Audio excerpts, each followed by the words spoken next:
Okay, we are live. Hi, everyone, and thank you for joining me. Whether you're watching live or you're watching in replay, thank you for joining me at Geocaching. So my name is John, and I'll be your host, and I am this channel's content creator. And in the geocaching world, I'm known as GeoElmo6000 or GeoElmo for short. So I hope you're all doing well tonight. I want to thank everyone who is joining us live here. I see Cash the Lion. I see My Shell. I see Hailmeister. I see Captain Math. I just want to really thank you guys for joining and supporting this channel. And let me turn off this banner. So before we start, let me just explain the format of the show. I'll be introducing my guest shortly. You can see her on already, of course, but we're going to do a question and answer session using some questions that I've prepared beforehand. We'd like this to be an interactive conversation with you, the audience. So make sure you give us some questions and chat. On the right side of your screen, you'll see the chat window. If I don't get to a question of yours, don't worry. There's going to be time at the end for you to ask questions to my guest. Oh, SimRebel, I see Pirate Staples and Geo Scouter. Thank you all for joining us. So enough about me. Let's just get started with this interview. So today I have a very special guest, a woman I met way back in the 2013 geocaching headquarters block party, and who I've gotten to know better over the last couple of years. I want to introduce my guest, MissJenn. Welcome, MissJenn. Hi, everyone. Thanks, John, for having me on the show. Sure. Thanks, Jen, for being on it. So for those people who don't know you, would you please introduce yourself and explain your role in geocaching today? Sure. My pleasure. So my username is MissJenn. My real name is Jen Seva, and I started in Pennsylvania, but now obviously I'm in Seattle, Washington. Well, maybe not so obvious. I'm in Seattle, Washington, where geocaching headquarters is located, and I am currently part of the travel and tourism team. And so we work with the Geo Tour program and with Adventure Labs, which is newer. Oh, great. So what do you do with Geo Tours and what do you do with Adventure Labs? It sounds really interesting. So Geo Tours, I've been part of that program since it started in 2012. So that is a project that helps to connect the geocaching community with tourism organizations. Like they go by different names in different parts of the world.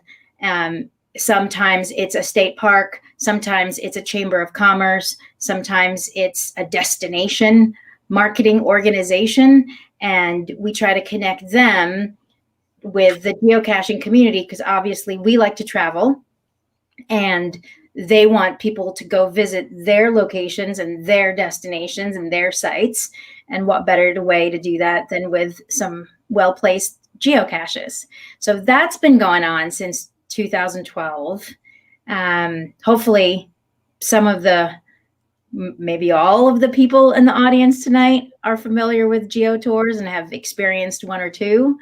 Adventure Labs is clearly a newer project, and we're beginning to bring that out to a similar community so they can use it similarly. But that's just, we're at the early stages of that. Right. I know that's very popular right now, especially since currently right now, there's a lot of things that we can't touch with geocaching, and Adventure Labs being very virtual has been very popular these days. So right. Cool. For sure. Right. So how long have you worked at geocaching headquarters? Oh, that is a good question. Last week was my 13-year anniversary as a lackey, as an employee at geocaching headquarters. Wow. Congratulations. Lucky 13. I actually have, I have a sample, not sample, but I have one of my trackables here. Let me put it up. Oh, cool. I'm having trouble with the lighting here. So it says lackey since 2007, cacher since 2001. Wow. Well, congratulations. That's a great anniversary. 13 years anywhere these days is a long time. Right? I'm old school. I stick at the job. So you've seen a lot of changes then. So but let's go way back to the very beginning. So where did you first hear about geocaching, and how did you hear about it? Oh, so 2001, I went to a Christmas party that my Jeep club was hosting. So I am a Jeeper. I'm an outdoor person through and through. And it's a Christmas party. So there was, a raffle drawing. And I won an E-Trex, a little tiny, you remember the yellow E-Trex that was so basic. And I didn't know what it was. I was like, what am I going to use this for? What even is it? And I tried to actually trade it away for a set of wrenches because I know what I can do with a wrench, but I didn't know how I would use a GPS device.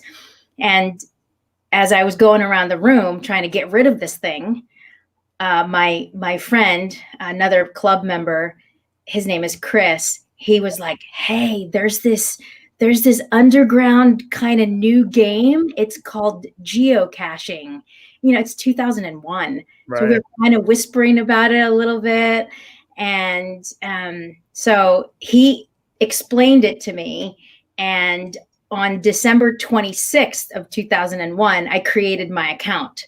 So that's how I heard about geocaching. And I'd like to just give a little shout out to Chris, who introduced me to the game those many years ago.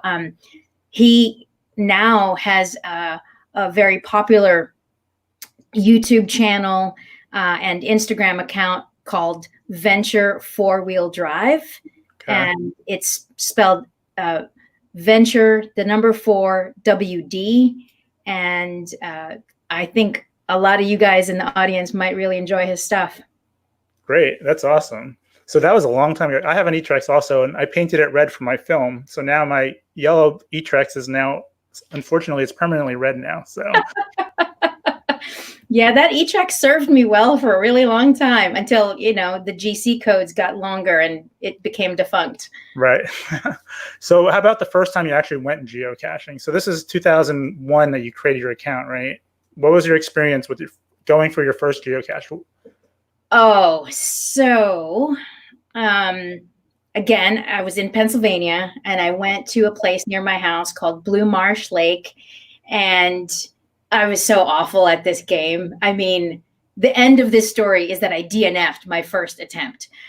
The beginning part of it is that we parked completely on the wrong side of the lake, and like basic map skills, right? And I was like, oh, we'll have enough time to walk around and get there. We did not have enough time. I didn't even really realize how slow or fast I walked and what that means. Like if it says it was as the crow flies, right? You got the distance on the GPS. That's not the same as the amount of time it takes you to wind around and get there. We ran out of time. We DNF'd. I was so mad. And of course, I didn't want to be a loser. So I'm like, I'm coming back. I'm going to get you. And the next weekend went back, parked in a better place, figured my stuff out and got my navigation, on point. And we found this geocache, Blue Marsh Lake. Yeah. Awesome. So by that point, it was the new year. I was into 2002. Okay. So 2002 you started then. So 18 years? Wow. That's a long time. How many hobbies do any of us have that have that kind of staying power? Your geocaching account can vote now for the next election. Amazing. I see some people are really excited about I'm trying to manage. So this is my first time doing this with a geocaching account. I see a lot of people are commenting and I appreciate it. So see Michelle checking out Venture 4-Wheel Drive right now. Nice. I see Christopher he thinks that's a really cool story on how you started caching. Yeah. I bet, a lot of you guys have a similar story where your first time out was maybe not the most successful, and you've certainly refined your craft since that first day. Right. Oh yeah. Like the cache I couldn't find is a giant ammo can, because of course it was back in the early days. I just never even got close on that first day. So were the maps already set up back then? Like, could you look at a map, or was it really just a listing at that point of where the caches were? Do you remember? There was it's in the vague mist of time, but yeah, I had a super rudimentary map. And the thing that really got me was that I forgot about the fact that it was just pointing directly to the cache without taking into consideration winding around the trails. Right. Yeah, definitely a beginner's problem. They just walk straight through. And how many people have done that already? Where they just go straight through, and on the way back they find an easier trail that they didn't realize was there, right? Yeah. So how long was it between you started geocaching back in early 2002 and when you started working at geocaching headquarters? And what was the story behind that? So I started working at geocaching headquarters, known, of course, at that point as Groundspeak, in 2007. I had, prior to that, I had become a volunteer reviewer in Pennsylvania. And my reviewer name was Misplaced, and I thought that was super clever. As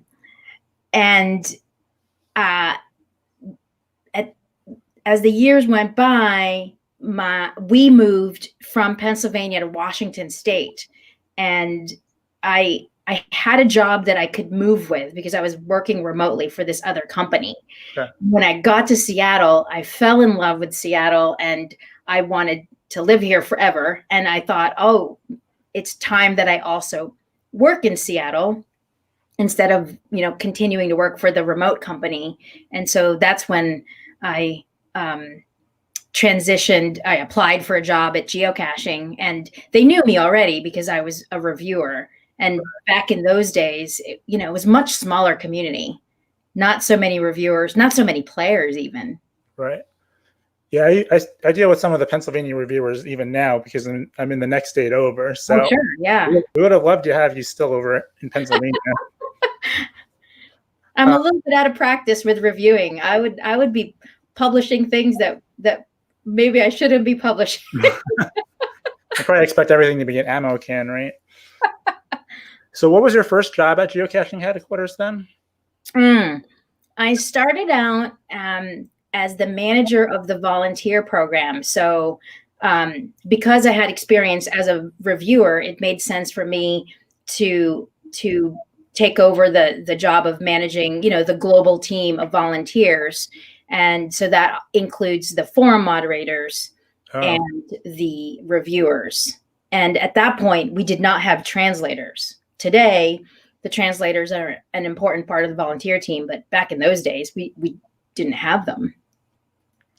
Oops, I'm going to pop up some comments here for you. So first, hi there. Nice to see you. We got representation from Pennsylvania here. Angel, who I know. Yeah, NEPAG representing. Yep. So, and that's a tri-state group too. I go to a lot of their events up. There's a lot of tri-states in this area, but the tri-state is Pennsylvania, New Jersey, and New York up there. Yeah. So. Yeah. In Washington, we have the Tri-Cities. Okay. Awesome. So what other jobs have you had over the years at geocaching headquarters? I have pretty much just stayed. Well, I went from the volunteer program and then transitioned over to the business development team. Okay. And if you want to keep it super basic, that's all. But of course, in that whole time, lots of changes have happened with the game. The company has grown. I was, in the earliest days, I was doing lots of different things that today belong to multiple different people in different departments. But when the company was smaller, you wear a lot of hats. Everyone did. Okay, interesting. And it's grown up. You said it's grown up to 80 people now? Yeah. How many people was it when you first started? How many people worked there? Oh, was it you and the three founders? It wasn't quite that small. Brian, Jeremy, and Elias were still definitely in the office every day. And I was, I think, employee number 17. Wow. I say I think because I've never actually looked this up. It might be fun to look it up, but my phone number ends with 117. And back in those days, you got a phone number when you got a job, and they just, they would just add it incrementally. And so the person who got hired after me was 118, Okay. and the person after that was 119. And to this day, I have the 117 number. Okay, that's a good way to remember. Here's a follow-up question. So from Cody, who I believe is from Italy, so is already on Saturday now. How much time during your day do you spend for geocaching stuff? For geocaching stuff. So Cody, I'm not sure exactly what you mean, but everything I do is related to growing the game, but I'm not necessarily playing the game or logging finds. In fact, I have so many draft logs. I shouldn't really admit it in this venue. Some of my job is making presentations for these tourism organizations. So is that geocaching? Not directly. Part of my job is looking at data and, looking at Excel spreadsheets. Is that geocaching? No, but yes, because the data is about geocaching. So you get to go geocaching during the day, or is the job like when you walk out of the door, you're said no more geocaching? Oh, we are encouraged. We are encouraged to play the game, because obviously that's how you understand your job the best. I don't need encouragement because I was playing the game before I started working here. But I have coworkers who didn't start out as geocachers. So I don't know, 2 or 3 hours a month you can officially go play the game. But of course, people do it on their own time because it's engaging. You kind of get hooked, and then now you're going on the weekends, and you're avenging your DNF, and so right, people get hooked pretty quickly, as you guys well know in the audience. I'm gonna pop that up. So some more people who started with you or because of you. All right, we got Shelly, She-Matt, and Mike the Jaywalker. Nice to see you. That's really cool. You got a lot of fans here. It's actually interesting to hear that some people started off as geocachers and then naturally wanted to get a job at geocaching headquarters. I think most people have a dream of working at geocaching headquarters, because everything you guys do, you guys even say it in your brochures, is like, we just have fun. And it's not even like we just imagine you have fun. You guys actually say, we just love each other, we all know each other, we go geocaching together.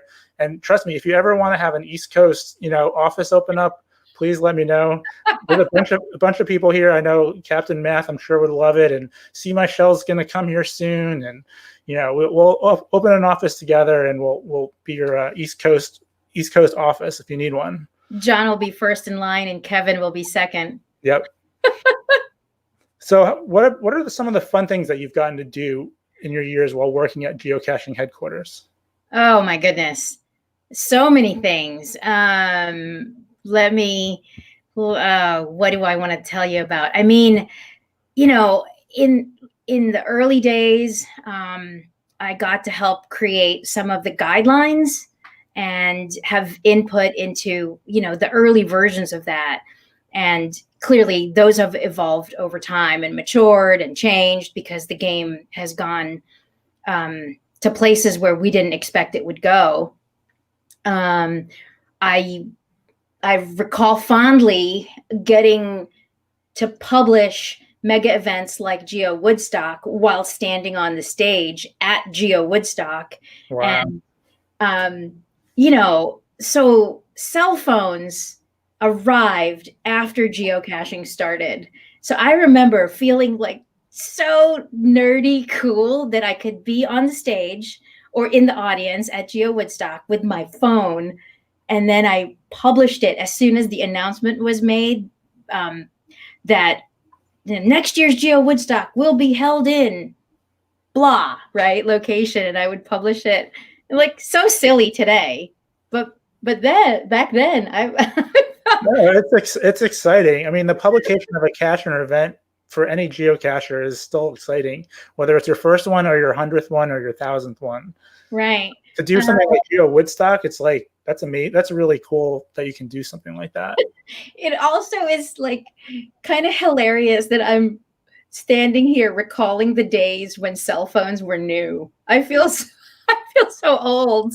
I would borrow my wife's. She was the first one with an iPhone, so I would say I bought the $10 the old app the original app. Before it was free, there was like a $10 one charge app for geocaching, and I would be like, honey, can I borrow your phone because I want to go geocaching and not have to like put everything into my eTrex H, which was just all manual. So I've seen that too. So you were asking about like some things that I've gotten to do over the years. I've gotten to appear in some of the videos that geocaching has produced for the community, and some of those are hilariously funny. Some of them are for April Fool's Day, and many of them are just they're great for educating players on the game, because not everyone likes to read all the written guidelines, but if you make it into an engaging YouTube video, more people see it. So it was do you guys remember, maybe the comments will light up now, do you remember when our servers used to get really slow, especially on Sundays when everyone started logging their finds and the site would bog down and there would be like 404 errors? I do. I got to appear in the video that would show up when you got the 404 error, and there was a bunch of hamsters in the shelf behind me, like hamsters running around in their wheel, and some of them running out of battery. And yeah, so I got to be in that video. Like, I never would have expected that my job would have that as a portion. Right. It's funny. You and I both share. We both got into in videos from this game. Geocaching Right. first, and then in videos after that. One of my favorite videos. Video. Only you. What's that? Say that again. I'm sorry. I missed that. I've never created a film or a video. That's a different level of skill. It's a lot of fun. One of my favorite videos that you did was the exercise video. I forgot what it was called. It was like Caches of Steel, possibly. Cachers of Steel. That was for April Fool's Day. Yeah. I was actually just watching that before. It was pretty entertaining, and it's fun now that I've gotten to know some lackeys over the years. I'm like, I know that person. Like, I've met them. At the time, I didn't know you from anybody else, and now I watch back. I'm like, I know that person. I know that person. So that was a really good video. All right, so you're a geocacher. You work at geocaching headquarters. Do you have any hobbies outside of geocaching? Oh, well, yeah. Thanks for asking. Generally, I love to travel. This is a world map that I actually just hung up a little while ago. And the intention there is to put map pins in all the places that I've been. I didn't do it yet, but I'll point out that this map is kind of interesting because you might notice that Asia is in the middle. Okay, yeah. And usually North America is smack in the middle. And I just like that slightly different perspective. So I'm a big traveler, as time and money will allow, obviously. I'm a big gardener when I'm at home. I have a lot of time right now to do vegetable gardening and flower gardening. I'm currently in my basement, and over there I'm looking at all my hiking gear. I'm a big hiker, getting into stand-up paddleboarding, and kayaking has been an old hobby. So, all these outdoor things, right? Right. I recently became aware of the word outdoorist, and I love it. I think that's what I am. I'm an outdoorist. That's awesome. I want to pop this question up because apparently it's from your nephew. So I want you to take a look at this one. Hello, Brian and Sawyer and Logan and Riley. How many caches have I found? I have found about 3,000 400 caches since 2002, which we said before. I have not logged all of them. Some of them are still in draft form. Yeah, how many have you logged and how many do you have drafts for? You said you have quite a lot of drafts, right? Yeah, let's not talk about that number. It's way too big. And then of course I have found caches that I'm never going to remember to log. Like back in the early days before we had draft logs on an iPhone and before we had field notes on GPS, I would go to these big events and I would just like follow along with a group and find caches. And like I remember having a notebook and writing down GC codes, and I never logged all of them, so those finds are lost to time. But it maybe doesn't matter. What matters is that I got to have that experience with those people on that day, and we had a good time outside. Right. Have you found the same cache twice since you haven't always logged all your caches? Have you arrived and said, "Oh, I've been here before"? Yeah, especially like urban ones that are closer to the city, the office. It's like, oh yeah, that's right, I was here. My friend Jeremy from right over in New York City over here, do you hide caches? I do. I hid a bunch in Pennsylvania, and then I archived them or adopted them out when we moved out to Washington. I've hidden a couple in Washington, and I actually hid one at the place where we got married. That's one of my favorite caches. Wow. And it's called Getting Hitched, because we're getting married that day. So that was a pun. Also, it's on the hitch. It's on the yoke of a Conestoga wagon. Okay. So, yeah. I've hidden other ones, kind of regular ones in a forest on a trail. I tend to like them as part of a longer hike. Okay. I have a couple near my house, and those are fun because, especially these days, people are finding them around the neighborhood, and I'm getting to realize that I have some neighbors who are becoming geocachers. Okay. Yeah. That's cool. Yeah, I've been evangelizing this to my coworkers and my friends and my neighbors. I had a coworker that I travel with. We actually met you together at geocaching headquarters. I take him geocaching, and he was never into geocaching. And I'm like, you're at geocaching headquarters. Like, so many people. It's like, to me, it's like New York City. So many people dream about coming here, and you're just here. You're just following me around. Meeting all these lackeys.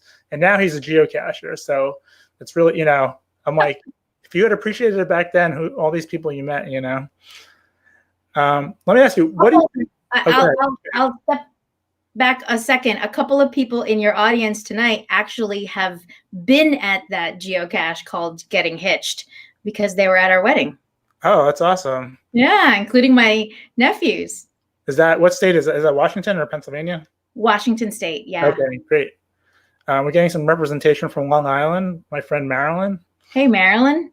And I know there's a bunch of Pennsylvania, New Jersey, New York people here. So thank you guys all for joining. Just want to make sure I said that. So what do you think makes geocaching special? Oh, yeah, there is a magic. There's a magic to it, isn't there? There is. Well, I kind of alluded to this before, right? I've been playing this game since 2001, essentially, and it has staying power. Like, I have changed as a person over that whole time, as have everyone else. And there are lots of us who have been playing this game for really a long time. And so what is it? What keeps us going back to it? And I think it's because it's so flexible. You can play the game in lots of different ways, and you can match it up to your lifestyle at the time, right? Like if you're an Uber athlete and you have, hey, greetings from Ohio. If you're an athlete and you're really going for those high altitude caches, you can do that. If you suddenly have become a parent and you have a child in a stroller, you can still play the game. If you're laid up sick for a little while, you can still play the game by solving puzzles and maybe participating in the online community that is pretty strong in our game. If you move to a different city or a different country, you can keep the game. If you get into a different hobby completely, you can still keep this game and incorporate it. So, that's a long-winded way to answer your question. I'm curious, what do you think? What makes geocaching so special? Yeah, I would love to hear what the audience has to say. I mean, one of my favorite things is the people. Like, Yeah. I remember going to my first event. I was so nervous. I'm like, is everyone going to be nice? And everyone was nice, of course. And it was at a Fuddruckers in New Jersey. And the Northern New Jersey group has a monthly Fuddruckers, well, not right now, but a monthly Fuddruckers dinner. And I showed up not knowing anybody, and everybody was nice. So it's one of these, if you hold it, they will come. And I don't even know people's names. I just know, like, I'm Doesn't looking matter. at people talking over, chat with the comments. And a lot of them, I don't even know what their real names are, but it doesn't even matter. I can have conversations with them. So definitely the people. And I definitely agree with all things you were saying too. I've changed my game. I travel a lot now. And instead of sitting in my hotel at night, I'll go out and geocache and see really interesting things. So to me, it's a way of finding really cool new places that I never saw before. Right. And then meeting really nice people along the way. Hailmeister here says it fits so well into so many of his hobbies, like photography and fitness, birding. Totally. So easy to incorporate that into, the things you're already doing. Yeah, it's flexible. You could just like spend 5 minutes to quick do a geocache, or you could devote a whole 8-hour power trail to it. It can. Hey, Dick Cloak's here. How are you? Good evening. You can incorporate geocaching you could even incorporate it into your life, even if your spouse is not super into it, right? Like my husband does love the outdoors like I do. And so he'll sometimes go along with me, or we'll go together. But let's say he just didn't feel like going to find that cache.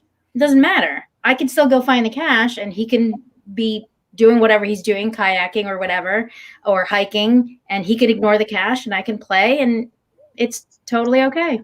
Have you ever done geocaching and have him not even realize you found geocaches? No. No, I get pretty excited, so he thinks about it. My wife's birthday one year, we went to Central Park because it's right nearby. And at the end of the day, she said, "I'm very proud of you. You went this whole day without geocaching." I'm like, "I found 2." And she was like, "What?" But of course, one was a virtual at the castle, one was Empire Rock. So, it's very easy to find an earth cache and a virtual cache without, alerting your spouse to what's going on. Yeah.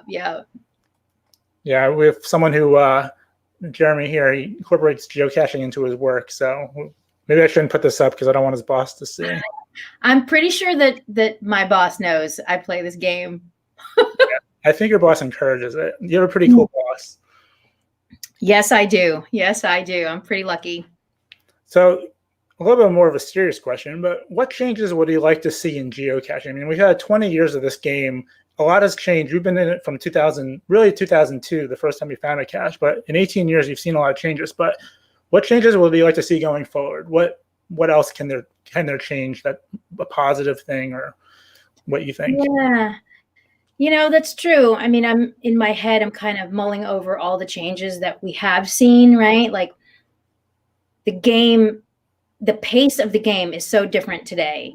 I mean, I got my GPS in December, went for my first cache sometime in January, DNF'd it, and then a week later went back and finally found it. That's really a slow pace. Today, the pace is faster. We have cell phones, we have, smartphones, we have adventure labs, which is different. So lots of changes. I guess one change that I'd still like to see, one thing I'd like to see more of in our game is a bit more diversity in our community. Okay.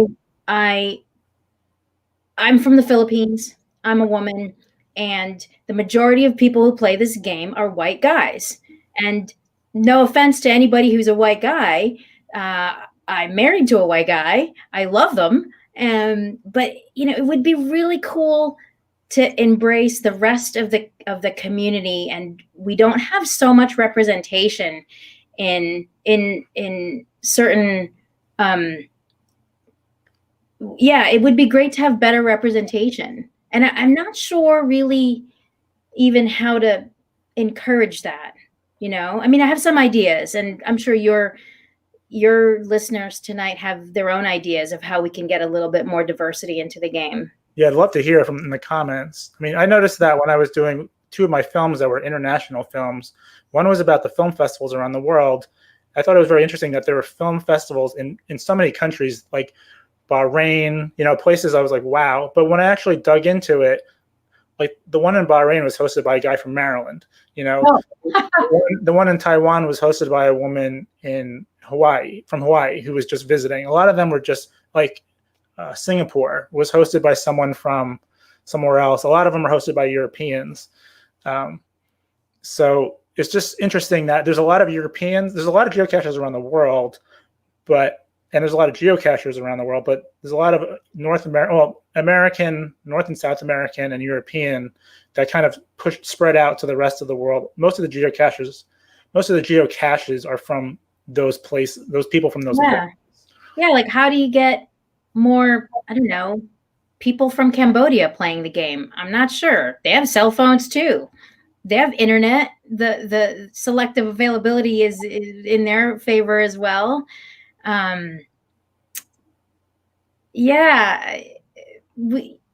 So if there was a change, that's one that I would definitely put my vote up for. Okay, more diversity. I think that's a good one. Yeah. Let's see. And so tomorrow's a big day. Actually, for some people here, I know C. Michelle's on, and I saw Cody, people who are already in Saturday.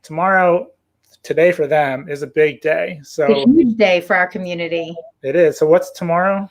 Tomorrow is Blue Switch Day, May 2, and that is the day when President Bill Clinton made the signal more widely available to the general public. It used to be available just to the military, and it was selectively available, and he turned that off.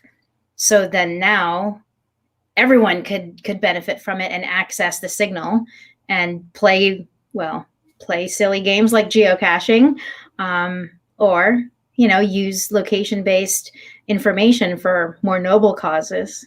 Right. It's amazing though that the 20 day after, years. Yeah, 20 years, right? Woo! And the first cache was hidden when? The next day. The next day. I mean, you think about Google Maps, and Pokemon Go, and all these things that we use GPS for. Those all came years later. This is like the next day. It's like geocaching is like the first location-based game for the public, which is really amazing. So there's someone in your audience tonight who spoke up earlier. The first cache they ever found was the original stash plaque, because we happen to be near Beaverton, Oregon. Okay. That's cool. Yeah, that's a great cache. And I made a comment before, if you can, anyone in the audience who hasn't actually found it, find it, but find it with people. I found it by myself, and while it's amazing, it's finding with people is like just an experience to have. It's like something you can talk about for years later, because of course that's what we talk about as geocachers, is what caches we found, right? Yeah, it's really cool to high five someone when you're there and just get excited about it. For those of you who are interested, our Facebook page, Geocaching's Facebook page today, showed a really fun video of some of my coworkers in the community team taking a road trip, and that was a few months ago, and they went to the original stash plaque, and the video is just so heartwarming, showing their journey and the other caches they found on the way to the original stash plaque. That's cool. Did you ever have a chance to meet Dave Ulmer? I have not met Dave Ulmer. One of these days, I mean, we we live in a similar part of the world. I believe he's still in Oregon. And I think he's into four-wheeling. Like, Okay. I'm into Jeeps, which is similar, but I don't have a four-wheeler. So we haven't quite met in those circles. Okay. Maybe someday. There's a good comment. So there's a best part of caching, doing it with friends, right? Absolutely. Absolutely. You know, I'll go back to a comment you made earlier. We were talking about the changes of the game through the years. So clearly, lots of things have changed. You know, the company has matured, the game has evolved. One of the things that has not changed is how friendly people are. I mean, it's the people who are geocachers in your audience know this through and through, and maybe there are other people listening who would like to hear that the community is genuinely just so warm and welcoming. And that was true back in the early days, and it's true now. In my travels, I will frequently reach out to people that I don't know personally, but I just know them through the game, and I'll be in Sweden, I'll be in Finland, I'll be in Brazil, and I'll reach out to a geocacher, and it is a genuine friendship that they offer me, and hopefully that I offer them, back. Mm-hmm. And that has remained consistent through the years. And that's kind of amazing. That's a real treasure, right? The people. So thank you for the comment about going with friends and making friends through the game. It's really, really cool. And maybe that's the real magic of geocaching. Yeah, I know a lot of people who have met significant others and spouses. I actually attended a wedding. Slightly Sour was there at the last mega event in New Jersey with two geocachers getting married. So here's a good question for you. This is a little off topic. Oh, I am drinking a Pilsner, which is brewed at the beer brewery a half a mile as the crow flies from my house. So I can walk there. We get growlers of beer, and yeah, this is Hellbent Brewing. So shout out to Hellbent. And I'm happy that they're still brewing fresh beers. It's a Pilsner, so it's a light, light, airy one. Usually I'm drinking an IPA, which is more of a Pacific Northwest favorite, hoppier flavor. But I thought maybe for the interview, I would, choose something lower test. Cheers, everyone. Yeah. I hope I'm not the only one drinking. I forgot to ask you, this is something I had up earlier, but what was your favorite geocaching adventure? You've had lots of opportunities to go to cool places, you were saying. So like what was your favorite thing that you've done geocaching? What is my favorite geocaching adventure? There's been a lot. Okay. Well, what's one or two? There was that one where we got married. So that's a high favorite for sure. Yeah. So at one point we went to Alaska for what we call the Alaska Cache and Dash, and we went for 24 hours. This was so cool. And thanks to Jim Sent 5, who made it all happen, who enabled the trip. So I'm in Seattle, and Alaska is not nearby. It's still a 5-hour flight. We went up in December. We went and stayed with geocachers. We just found all these caches in the darkness and the cold. And then we attended their club's Christmas party and found a few more caches, and then got back on a plane and promptly fell asleep, exhausted, and went home.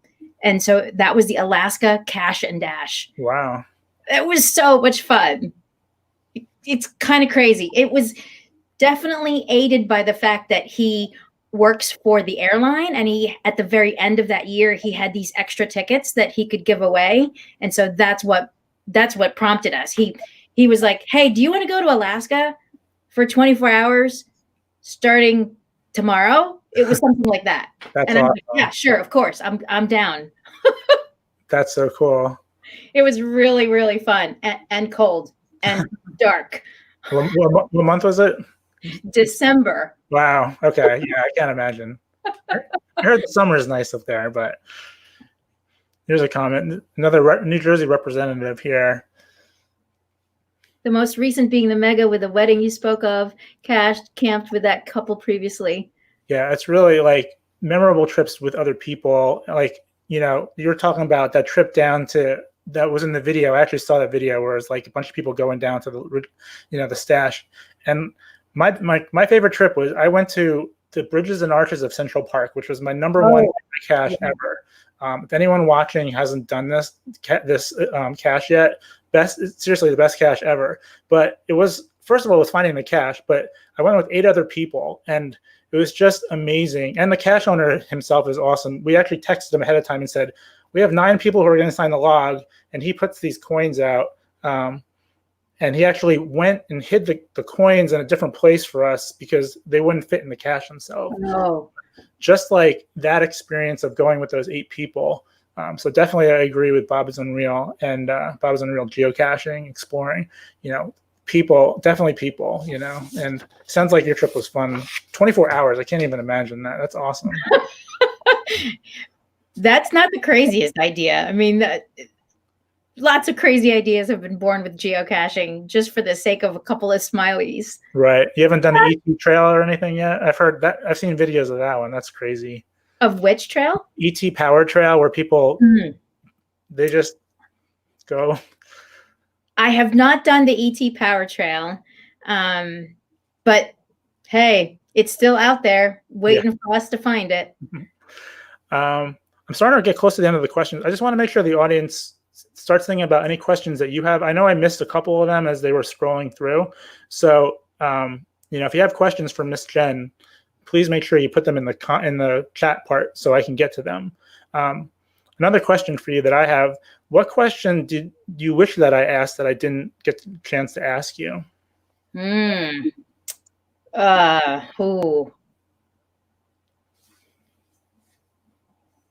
You didn't ask me how many ape caches I've found. How many ape caches have you found? Oh, really? I have found 4 because I've been in this game that long, and I'm actually maybe should have found even more. But yeah, I found the one in Maryland, the one in Chicago, and the one in Washington State, of course. And then in 2019, I finally found the one in Brazil. So I'm pretty proud of that statistic. That's cool. Did you meet Roger CNS down in there? Roger is a wonderful friend, and yes, he definitely spent a lot of time with me when I was in Sao Paulo. He actually saved my bacon on a couple of times there. So yeah, shout out to Roger. He helped me with my film festival video. He did a nice film festival video this year, but he actually helped me with my geocaching around the world video. He spoke in Portuguese, the Brazilian Portuguese, which was interesting because it was actually different than the Portuguese. Right. When they both said, you know, they say it differently. Right. And they say found it, which is, I thought was really cool. Great guy. So that's awesome. Which was your favorite ape cache that you got to find? Oh my gosh. You know, the containers are all the same, right? You're right. Well, which experience did you like?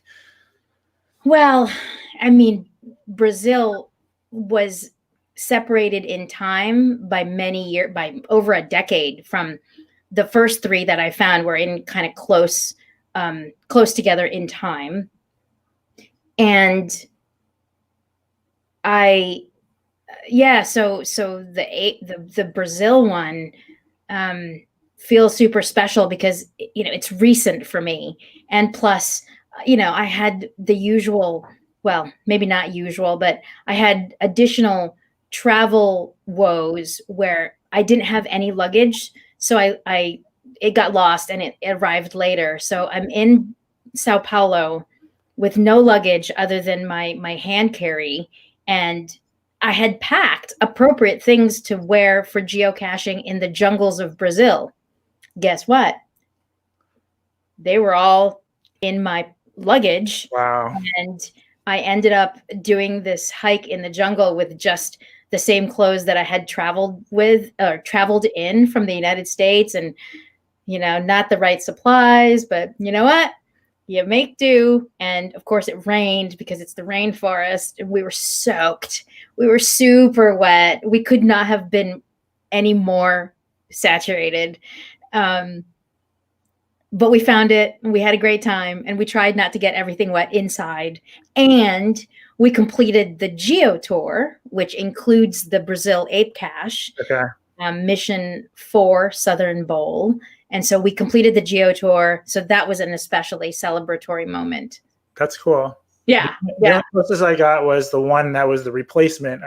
I just missed it. 2013, the one by you was the replacement cache, not the actual one. Mm-hmm. So just wrong timing. Next time I go to Seattle, I have to drive back out to the Iron Horse Park and State Park. I do look forward to seeing you again, John, and we can go out there together. Here's a question for you. Will webcam caches ever come back? Wouldn't that be fun? I don't know the answer to your question, to be clear. It would be fun, and it would allow people in the community who have never found one to get that icon in their profile.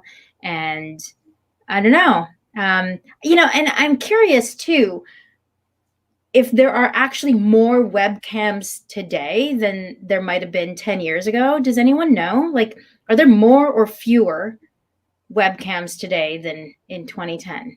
Maybe more, right? Because it's easier to put them up now. Right.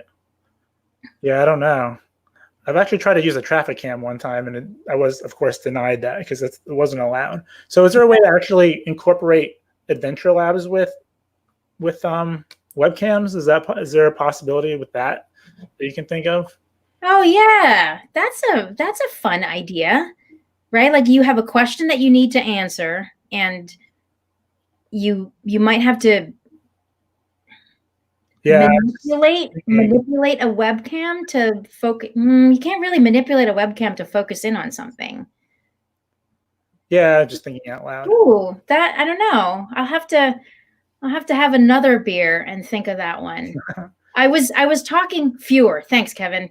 I like your pie avatar as well. We all use math every day, just remember. Oh yeah. I was talking the other day to a woman. This is a little bit of insight into what I do day to day at geocaching headquarters. I was talking to a representative of the FAA, the Federal Aviation Authority, and we're kind of batting around ideas of how to get Adventure Labs where you would need drones to find the answers. Oh, wow. That's cool. Right. So that's different. Right. Here's another question for you. Oops, that's not the question. Oh. It moved up before I could click on it. So is there a material for geotours to entice local tourism group to? Thanks, Christopher. That's a nice question. Yes, I have a presentation that I usually share with people. It's not something that I just kind of put out for download by anybody, because the way I have it, it's a lot of photos, and the explanation comes from me. They're not text heavy slides. So I mean, if you want to contact me, I can certainly work with you, and because I mean, I can give you a quick blurb that you could email to someone, but these things tend to be longer conversations, because the tourism organization, typically they don't know geocaching at all. They've heard of it. They know it's powerful. They know there's a lot of people that play, but they don't really understand the ins and outs of the game. And so then you have to, depending on the questions they have, you have to do a lot of explaining. Yeah. Here's a counterpoint to the fewer before. So. Ooh, I love it. We have our controversial moment. Yeah. Are there fewer webcams today than there were 10 years ago? Let the fights begin. I know that webcams are very popular, and I know they've been archiving a lot of them recently, because a lot of them, the webcam broke, and people are just doing photo logs or something like that, and people are finally just drawing a line and saying it's done, right? So I think you've kind of you as a company have reintroduced virtuals through the reward virtuals plus the adventure labs. I think that's so awesome. It's so fun that we got to do that. Yeah, I guess there's definitely a a nostalgia for webcam caches, and if there's a way to bring it back, I think a lot of people will be interested in that. So yeah, we can reminisce about the other older cache types as well. I mean, locationless caches once existed. 2020 will, right. But you brought one back this year, right? Right. And obviously, this year has become a lot more strange than any of us ever expected. But the locationless is available, or will be available depending on where you are in the world. So maybe there's hope yet for webcams. Yeah. All right. Does anyone else have any other questions? I mean, we're getting close to 8 o'clock, or 8 o'clock Eastern time. Sorry, 5 o'clock for Jen. But just want to make sure people, get to say hi to you. I don't know if this is actually someone else, but maybe. Let's see. So, do you have any parting thoughts for us geocachers? Well, first of all, thanks, John, for hosting me on your show. This is kind of fun, reminiscing and just chatting and getting to see some friends in the comments. So thanks for that. Parting thoughts. I mean, here we are on the eve of Blue Switch Day, on the 20th anniversary of when geocaching became possible. And I can't help but think forward, what does this look like 20 years from now?